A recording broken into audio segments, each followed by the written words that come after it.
This is a HeadGum podcast. Hello, this is Make the Nation, where we talk about news. We try to follow the cultural trends, and we always feel behind. I am your host, Negin Farsad. And look, I took a week off, and I feel like I have no idea what's going on. But also, I have determined that we shall be doing regular detoxes from the news, like personally. And I mean like Saturday, Sunday. Like, just don't do the news for the weekend, right? Like everybody in America, I feel like that's fun. But anyways, don't detox from this podcast. That's where the one thing you shouldn't detox from, because today we're going to try to delightfully and hopefully without any downtroddenness, talk about the latest from the White House. As I say that, I laugh because it's difficult, including a particularly hilarious group chat. We'll talk about college campuses and mega prisons. We'll ask if the doggy bag is in fact dead and what it means when your friends forbid certain types of conversation. Today, oh my God, you guys. Today we've got a dream panel. We got a dream panel of Jews, if we're honest, both of them. We have with us, both of them have been on the show before. You know them, you love them. First up, we have the TV writer. He's a comedy writer. He's a writer of children's animation. I mean, the man cannot stop writing. You've heard his work on The Daily Show, on Conan O'Brien. He has, in fact, a new book out called The Jews, 5,000 Years and Counting. And let me say that one more time. The Jews, 5,000 Years and Counting. And I cannot wait to gift this book to like an impressionable bat mitzvahite. This is the gift you've been needing for all of your bar and bat mitzvahs. And I say this as a Muslim who's always looking, you know. And it is the excellent Rob Kutner. Hey, Rob. Could you just say the Jews a few more times before we get started? It's funny considering what we will be talking about later. I was like, anyways. But I feel like you've been on the show long enough to know that we have a good time here. And we also have with us, oh my gosh, I've known this woman for a long time. She's so funny. You know what? She's one of those comedians when if you're in a room and the audience kind of sucks a dick, you're like, okay, Ophira will come around and then turn them around. And she consistently does that because she's not just a comedian. She's an excellent fucking comedian. She's also the host of the podcast, Parenting is a Joke. It is the incredible Ophira Eisenberg. Aw, so many audiences suck dicks. It's like insane. Most of them are sucking dicks. You're like, gotta kick those dicks out of their goddamn mouths before you start talking. It's a big word, yeah. No, exactly. Can I tell you that there's been a couple shows recently where I have followed like 7 dudes, and men are allowed on stage, contrary to how the country feels. But the amount of, I guess, testosterone and jizz I feel like I have to kick off that stage before I begin talking is extraordinary. The sticky shoes that you deal with. That's a rough one, Ophira. That is a rough one. Holy. Folks, but it is interesting because it's like, consistently, I'm like, it's 2025. But there's just, it's hard to create generational change in just one generation. You know what I mean? So even though like female comedians started before us, it'll take a few generations before there's enough to count for there to be, I'll just say, vaginal fluids to counteract. Oh gosh, so I know. So gross. I know. It's 9:30 where I am, by the way. Yeah. Way too early. A little late for this kind of humor. I was on vacation. I'm off my game, folks, and I apologize to one and all. You know what? Before we get into the show, I just want to remind listeners, if you enjoy this show, which I hope that you do, and I hope you tell friends, and I hope you write reviews on Spotify and on Apple Podcasts, and we're also on YouTube. I hope you subscribe to the YouTube, though the truth of the matter is most of you are still in the audio world where I am as well. and you don't use YouTube, which is fine, but subscribe anyways. And go to patreon.com/Negin Farsad to become a patron of the show. For as little as $4 a month, you get extra bonus episodes, and it's fun. And anyways, I would really appreciate it if you did. And thank you so much to everyone who does. Oh my gosh, you guys are the best. Patreon.com/Negin Farsad. And now let us get into it with topic number 1. We will now dip into cultural chatter because trend writers have noticed something in recent months, and that's that people are leaving food behind in restaurants instead of asking for a doggy bag. And this feels insane to me personally because one of my personal achievements is turning one meal into 2 meals. So I am bucking the trend, but I don't know. I guess all over the world. I mean, call me if you have leftovers and at your restaurant, I will come and get them. I'll take them home. But my question for the two of you, I mean, this was surprising to me, but have you noticed this among people, that people are leaving more food behind? I will say that I don't eat out nearly as much as I used to, and I think that's just a function of having a child, and things are just really expensive. So if I'm going to eat out, I want it to be fantastic. Like I want it to be a real thing, not just like, oh, I'm going out. Right. But I have noticed that, and I think honestly, it drives me crazy because I was raised, like, for better or worse, like, you do not leave one scrap on your plate. So that is how I eat, like that still. I eat like it could be my last meal. So the idea that even people are literally, I remember the first time it was in New York. I had a meal with someone, and it was a woman. I will just point that out for whatever reason. And because I felt like she was making like a ladylike statement where she finished half of her meal and then was like, I'm done. And I was like, are you a Rockefeller? Are you a millionaire? What are you doing? And she didn't take it home. No, no, that was like for the proletariat. That was for the factory workers.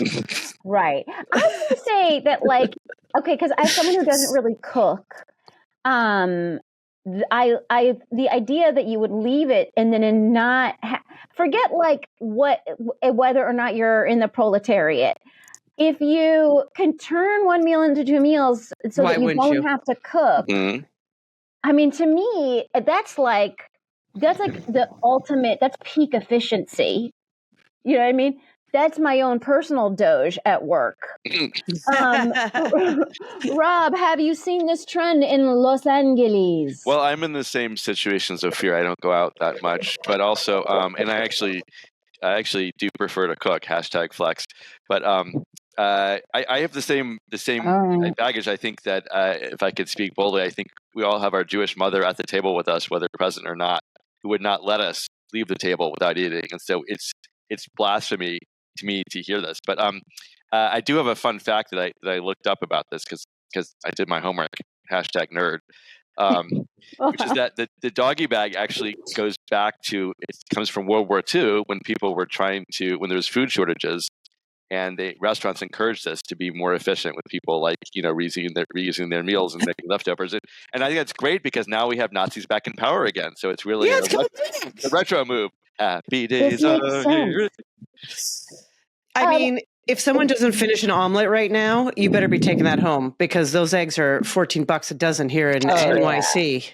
Also, I noticed a couple of restaurants that are doing like a little mini surcharge on egg orders.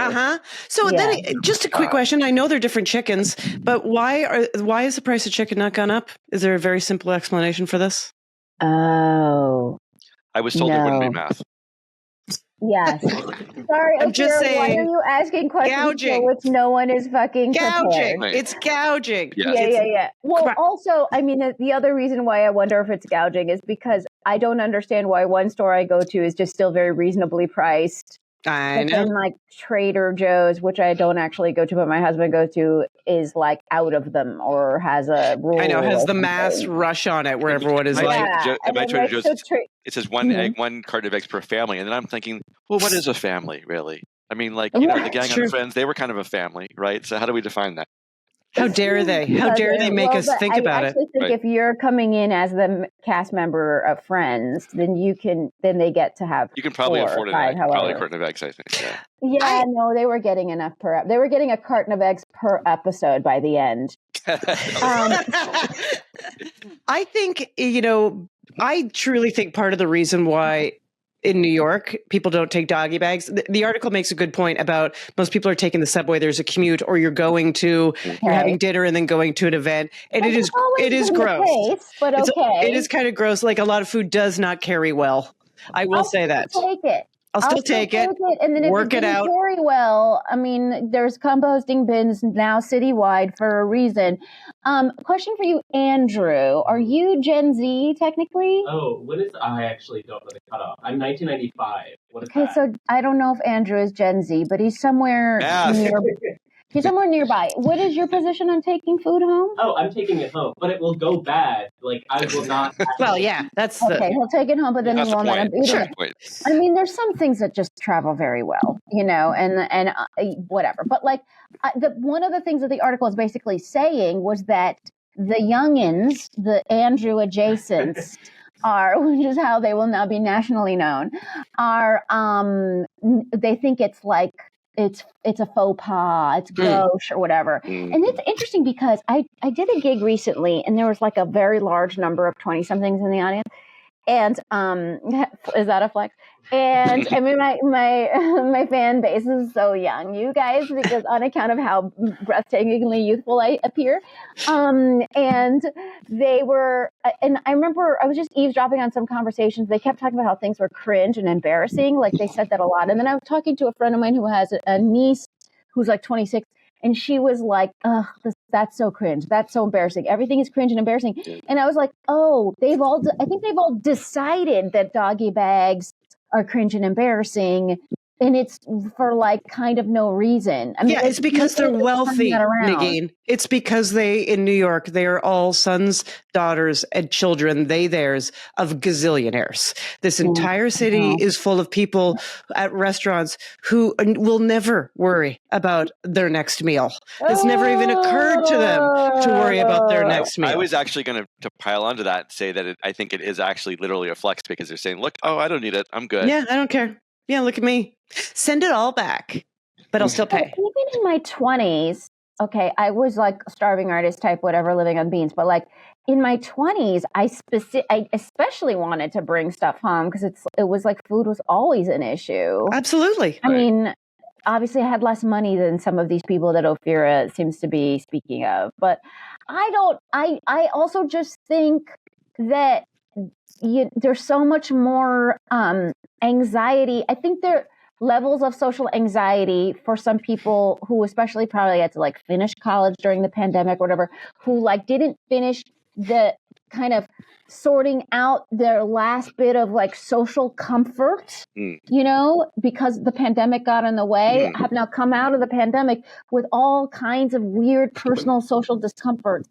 And the doggy bag is but one. Yeah. I'm just saying, if they were really hungry, they would work through that. But also, guess what? They have body issues, so they're trying to fucking intermittent fast. You know what I mean?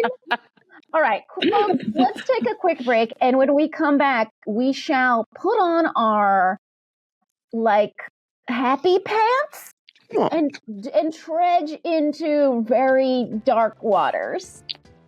Let's take a quick break here from our sponsors. And we are back, and we're ready for topic number 2. Okay, well, first, in the political world, again, I was away for a week, and I feel like I missed an episode, and I can't figure out what's happening now in the Seven Kingdoms. You know what I mean? And it's fucking Pete Hegseth, who was like the Theon Greyjoy of the White House, although it can be argued there are very many Theon Greyjoys in the White House. Anyways, Theon Hegseth was on a Signal chat with Michael Waltz, National Security Advisor, VP J.D. Vance, VP Stephen Miller, and together, and I believe Marco Rubio, or at least the carcass formerly known as Marco Rubio, was also on the chat. And together, they sort of breezily talked about bombing Houthi rebels, without realizing that there was a random journalist on the chat. Apparently, Waltz had accidentally invited Jeff Goldblum of The Atlantic to join the chat, and nobody noticed for days as they casually talked about sensitive attack operations and gossiped about Europe like a bunch of mean girls. I don't know, Rob, how big of a deal is this? I've been gone. My radar is off. Well, I mean, you know what's interesting to me is like a lot of this stuff I think has been hard for people to even process, like at least in the social media sense. It's just so overwhelming and batshit crazy. And this one like was almost old school because it was just like immediate like meme city.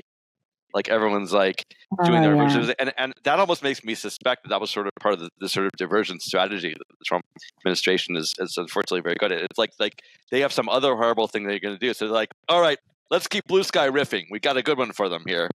Right. Yeah. Is that you also subscribe to this? I mean, when I first gazed through the Atlantic article, and by the way, I love that Trump said that the Atlantic sounds like a magazine that's going out of business. Yeah. That is so mafia. That person that sounds like the name of a dead guy. Yeah. It's just like, well, but I just think there's a missed opportunity. I always am like, the fact that this is what we're talking about means something else brutally horrible is going on. And it's like, okay, everybody, keep up with your little chatter. Right. But I do not understand why this isn't the moment, with the exception, I think, of Buttigieg, of like just taking something, Democrats, parties, all these people, and going nuts with it. Mm-hmm. Here's your chance. Ripe little fruit being handed to you. Butter emails, go.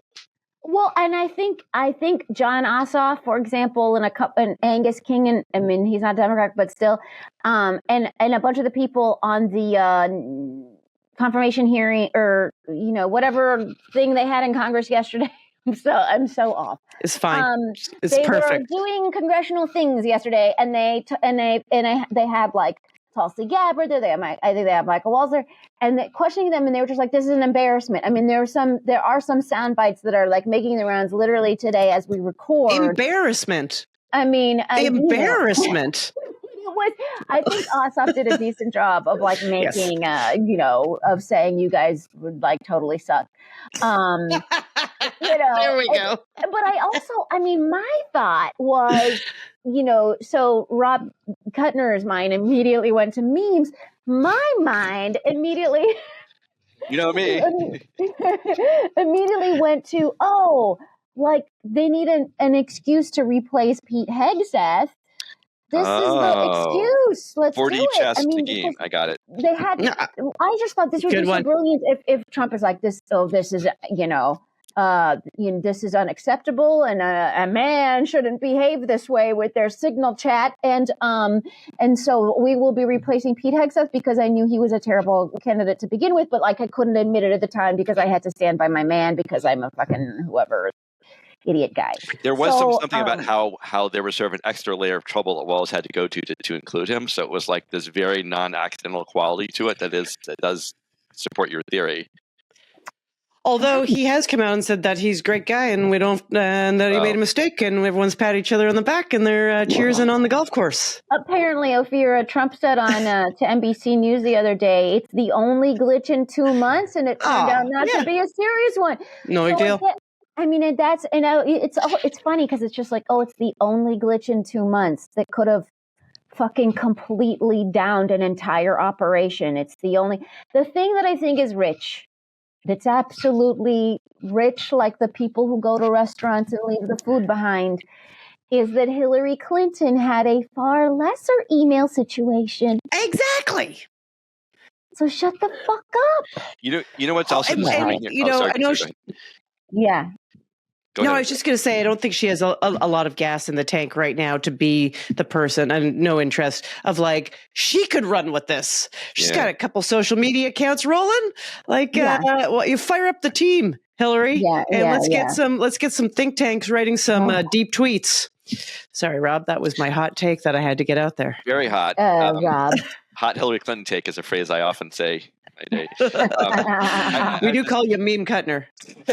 Well, to get more serious for a second, I think the scarier part about this, which is the irony of it all coming out into such public record, is that they were using Signal Chat to talk about war plans, which is Signal Chat is a temporary platform, so there's no paper trail. I mean, it's basically like fascist Snapchat. It deletes, Like, and that's a scarier way of that they're no, but I mean that they're using these things. It's not just as a leak; it's they're documenting these plans that, the Pentagon papers were all papers. This is something that can't be traced because. So the funny thing is, I was hanging out with a couple of friends of mine who happen to be former Israeli intelligence agents. Cool. As one does. As one does. It's not a big deal.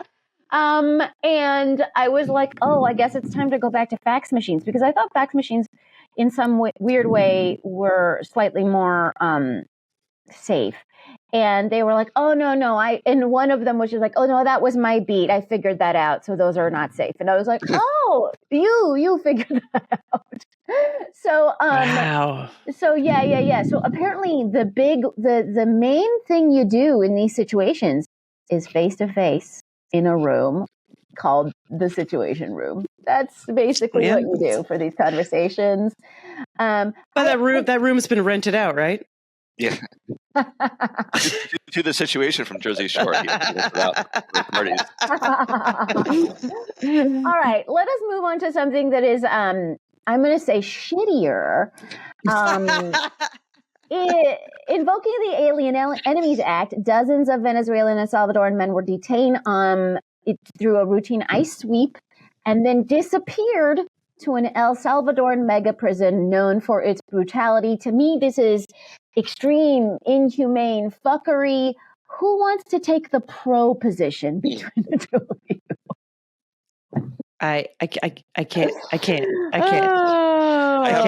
have one little soup song of like a positive thing out of it, is that maybe I figured out that the only thing we can do now is to give every trans American a Tesla to hide inside, because then they'll be protected. Those obviously will be protected with the full force of the administration. Oh, that's a great idea. Right. I'll get on that.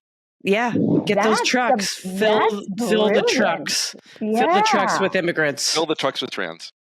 Oh my God. Yeah. So Ophira, do you have any brilliant uses of this horrible event? Yeah. No, I mean, that is one of the things. I was reading that article and I was thinking about even just talking about it.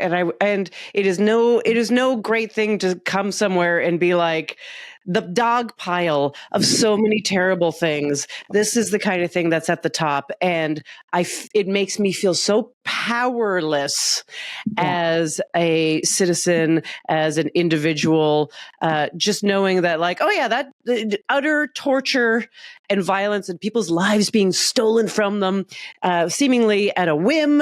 And that's just what we're doing.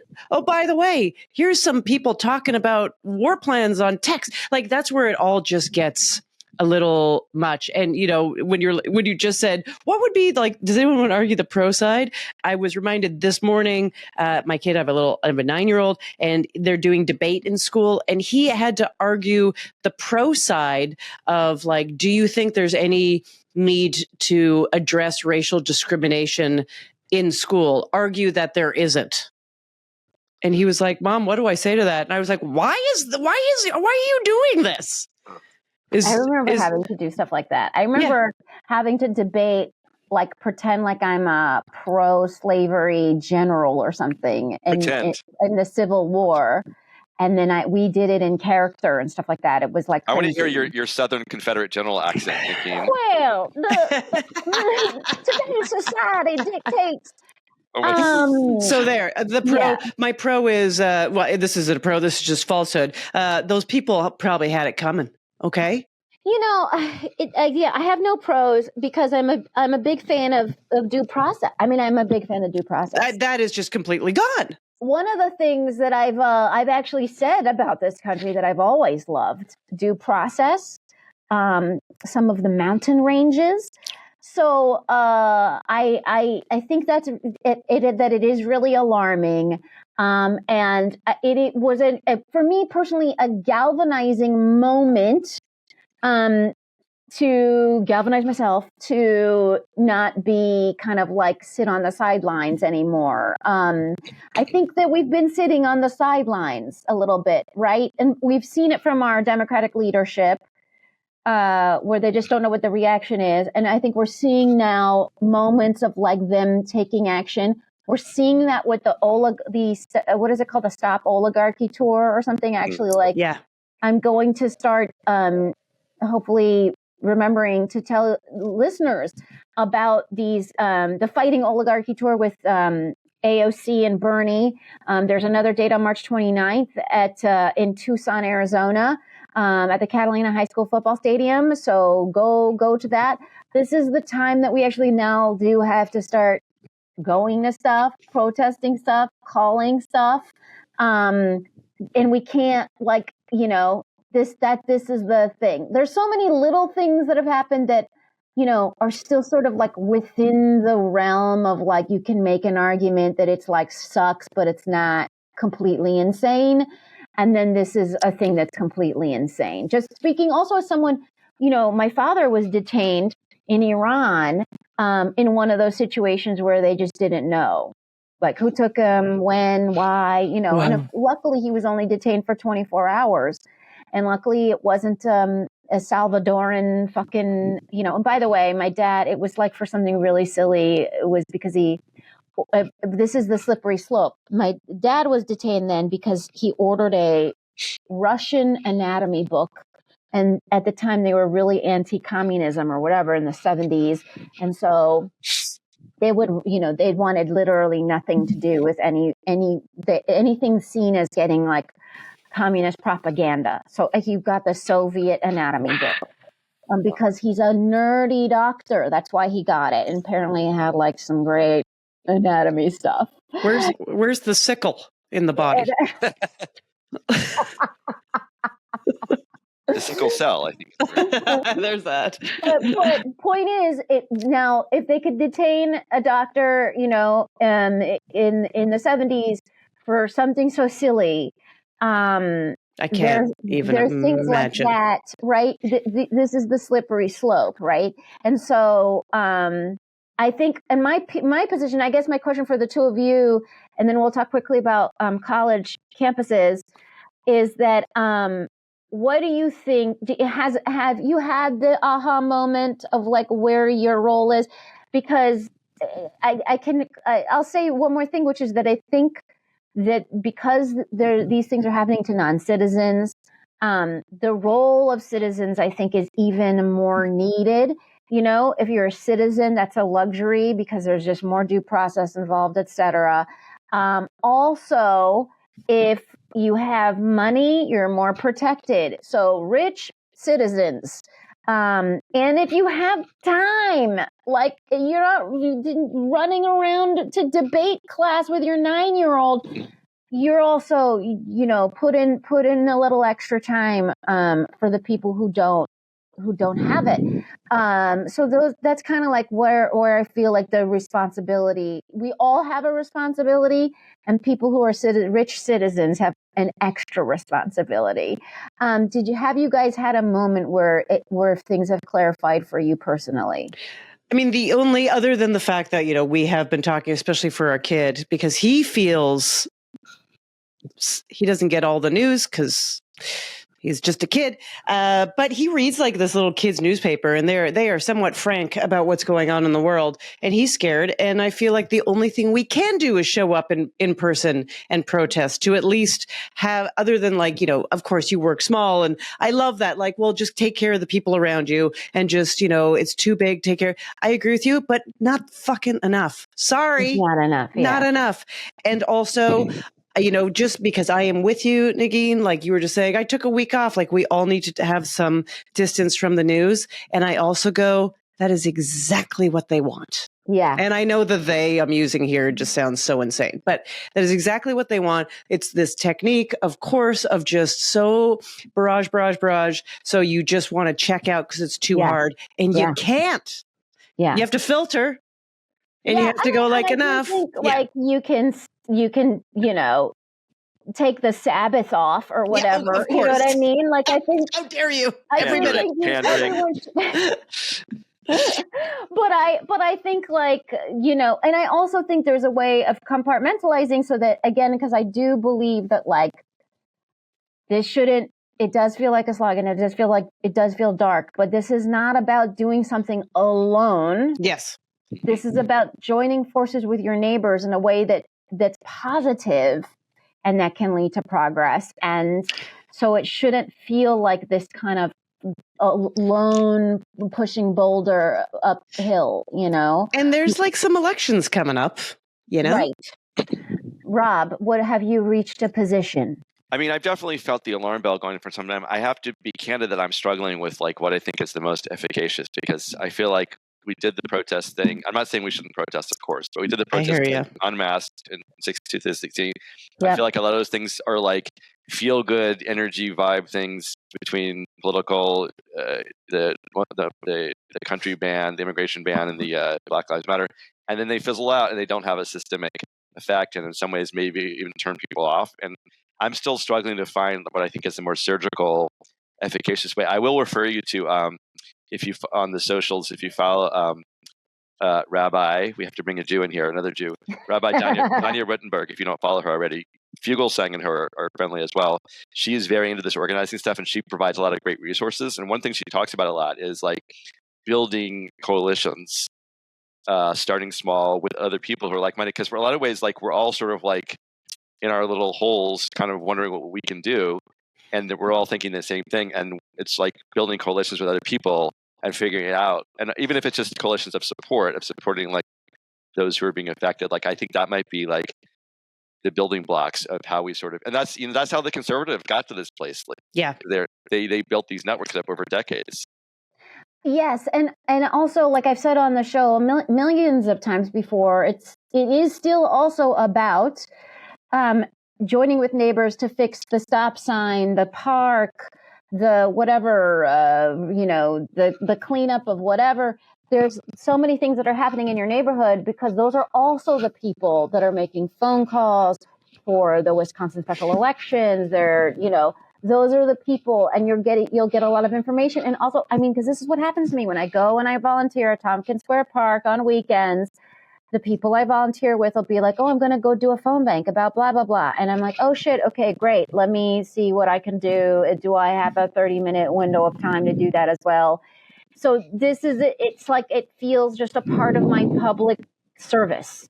And it's not about putting an insurmountable amount of shit on your plate, but just a little bit so that you're contributing, to the solution. Let's quickly talk about college campuses because Columbia did this fun thing. It's one of my alma maters, so I don't know. It feels weird to talk about it, but they capitulated to the federal government, who was withholding $400 million in funding unless they unless they caved to Trump's demands, and they did.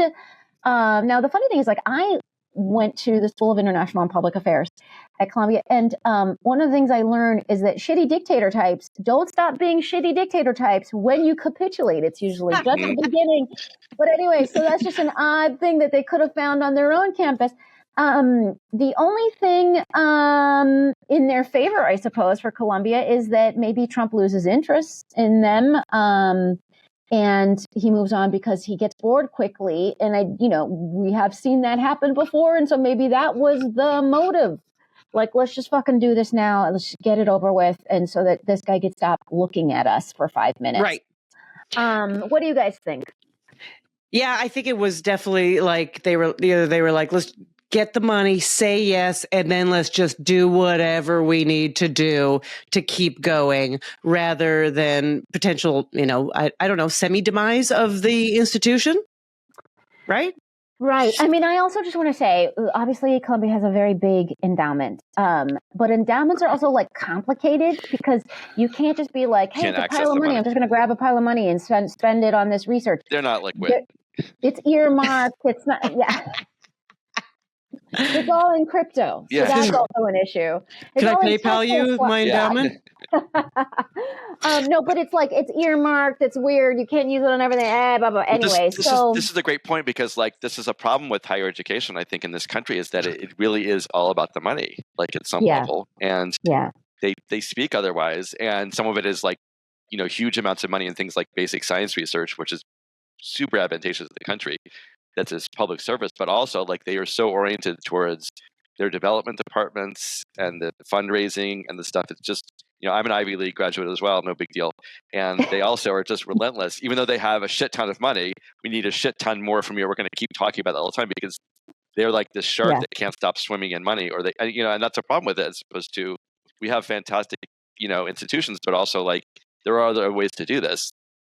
I mean, I'm not trying to like defend their sharkish money grubbing, but my dad is someone who was absorbed by Yale University because of the brain drain. They want talented people from other countries, and that's how they do their research, and that's how they excel, and that's how we have like some of the most incredible medical innovations in the entire world. The most incredible medical innovations in the entire world, because we have a history of doing that for now decades. And if you don't have the money in those systems, you cannot get people like my dad and his fucking communist anatomy books, to come and be brilliant, So I don't know. Ophira, do you want to talk about the Ivy League education that I don't have one. I went to a Canadian university called McGill, which is our version of Ivy League, and it was affordable. Oh, that doesn't make any sense, Ophira. I don't understand what you're talking about. And from where we all sit right now, I think all of our degrees were equal. But no, and I will just say, like, I do think the expense of a college education and the money thing, and just, you want it to be about a higher education. You want it to be about innovation.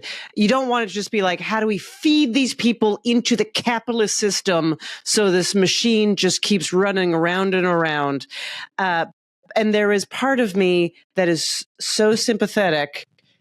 And then there is part of me that I don't love this part of me. And I'll say this to you, who are going to both just jump all over me. I go, or maybe just let it burn. Let it burn. That's not the part of me. I mean, I'll tell you one thing. As like a little, first generation motherfucker who ended up on the campus of Cornell as a little 18-year-old, I remember seeing the guy who founded it or whatever, his statue on the campus, and it was like 1862 or whatever.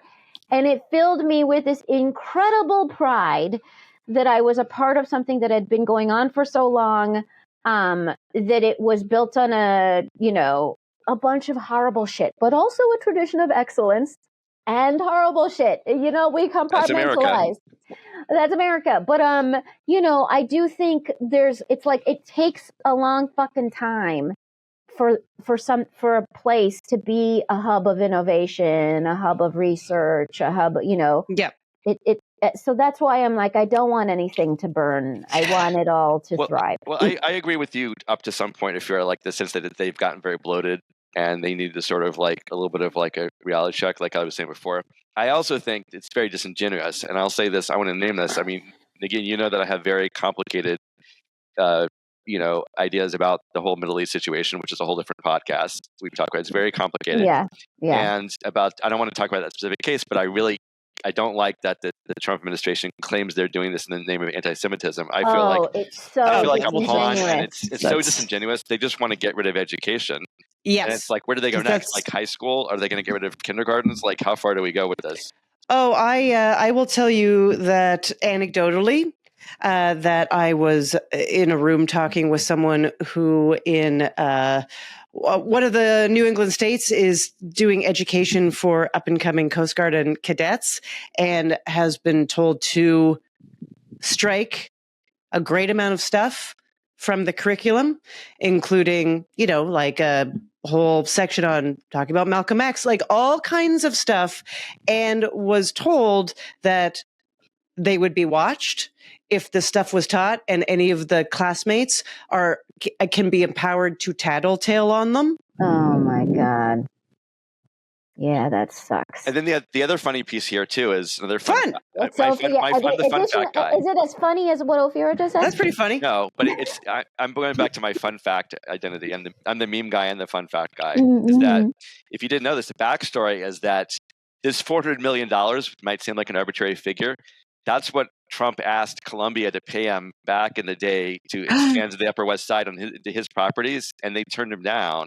Oh, so it's all just vendettas. This is literally a payback thing for Trump, and which may actually indicate that it was, as you were saying earlier, it's going to be this one. He's going to make a big thing out of this one. He got his pound of flesh, and we'll move on to his next horrible target. Columbia sounds like the name of a university that's going out of business. Exactly. By the way, I want to shout out President Michael Roth of Wesleyan, the Wesleyan president, who's been trying to organize the other university presidents to band together against Trump, because obviously it's not just Columbia.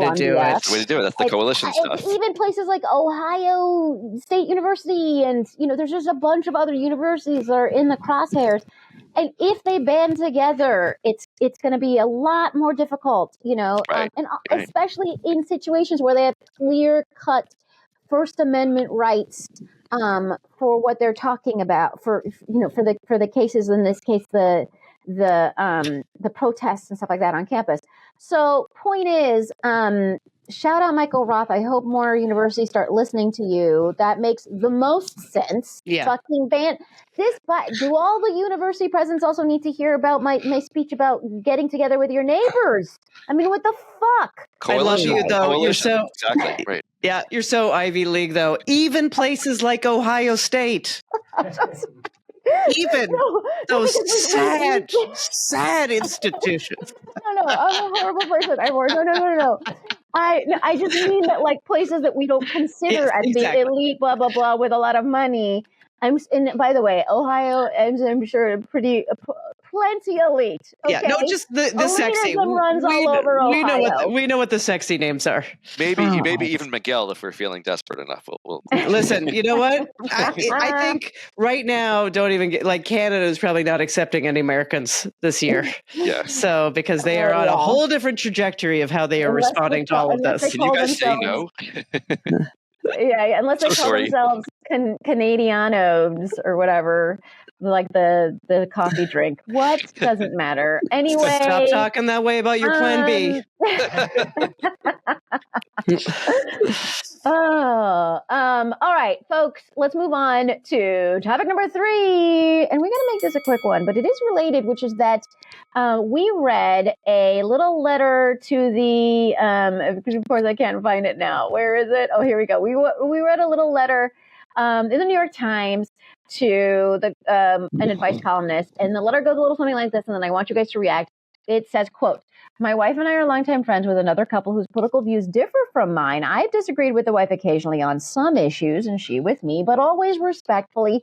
Before the presidential election, I told her that I didn't plan to vote because I could not support either candidate. She had a negative reaction to this and told me that going forward, we should avoid political discussions if we want to remain friends. I found her statement self-righteous, as if she can be friends with only people who agree with her, and I should be careful not to express a different political opinion. Is that an acceptable ground rule for friendship? What do you think? Is it an acceptable ground rule for friendship? I don't know. I feel like that it's like, what I'm trying to think of the exact words. Like, you need to listen when people tell you who they are. Right? Is that what people say? It's like, yeah, something like that. So, oh yeah, when people tell you who they are, believe them. Yeah, believe them. Okay, so I mean, that's not so whatever. But you're differing politically. That's obviously huge right now. But that person that person is not a great person. Like, bottom line. I feel like you just wait. Which one is not a great? The one person? that said that basically like maybe we can't be friends. Oh, okay, right. Like not a great person. Really? That's it? So that's it. They're incredible. They sound incredibly inflexible. Yeah. Yeah. Rob. Well, I mean, you should be able to be friends with, if I have a friend that's just like, I love murdering, that would be my line. Yeah, then I'd be like, well, yeah. I don't think we can hang out. God, Ophira, you're so uptight. But just, in my own life, 2 days after the election, I didn't take any comedy gigs 2 days after the election or the day after the election because I was a little worried about what am I going to say on stage the day after. I'm not prepared for this. And I was right. So I had time off and I asked a couple people that I really did not know very well in my neighborhood if they wanted to have a drink. And I sat down and I literally opened the conversation by saying, God, so how are you guys feeling about what's going on? And one person said, mixed. And I was like, mixed? And I thought, oh, that's it. This is over. I got to walk away right now. And then I thought, that is the stupidest thing I can do. You bring him in. Bring him in. Yeah. Find out why they feel that way. Yeah. It's hard though. It's uncomfortable. It is uncomfortable. Life is uncomfortable. No, I know, So but you're like, I do uncomfortable things all day. Here's where I want to let off some steam and just have a drink. I don't want to do the work right now. That's the challenge, right? It's like you don't feel like in the space. That's where you should be doing the work. Maybe you do. To me, this opens up a whole question, which is like, oh, can we just declare certain topics, a la carte off the table in friendship? It used to be that way. Very, very. Like, can I just make a ground rule about? I don't want to hear another. You guys take my backs here, both of you. I don't want to hear another parent tell me how little screen time their kids have. Because I think that's hate speech to me. It's all lies. Yes, no triggering. I'm like, yes, it's lies and it's just hurtful. Well, it's funny, Rob. I don't even know if this qualifies as like something that you would hate, but I do it out of fear because I've been bragging recently that like the greatest thing that's happened to me in like the last year is that my daughter is old enough that on Saturday and Sunday mornings, she can go turn on the TV on her own. She doesn't wake me up and I sleep in. And it's like the greatest thing that's ever happened to me. And I always say, as I'm saying that, oh, she goes and turns on the TV because that's the only time that she's allowed to do screen time because I don't overdo it because I know I'm not supposed to. So anyways, and then I continue, but I always feel like I have to caveat it so that people don't think that she has pressure, right? It's this too pressure, so much pressure. See, anyway. I go a very different route with it. I try to appeal to grief. I say that my son doesn't have any grandparents, but he has an iPad.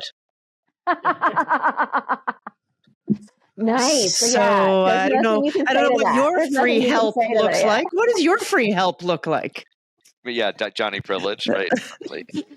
Yeah. Well, so I mean, I think the funny thing about all of this is it also this letter suggests to me that this person has never figured out the art of changing the subject. Just fucking change the subject. Why are we even having, it's not, I mean, if this person, again, and if you think your position is right about how neither candidate seemed appropriate, which you're fucking wrong. But anyways, let's say you think you're right.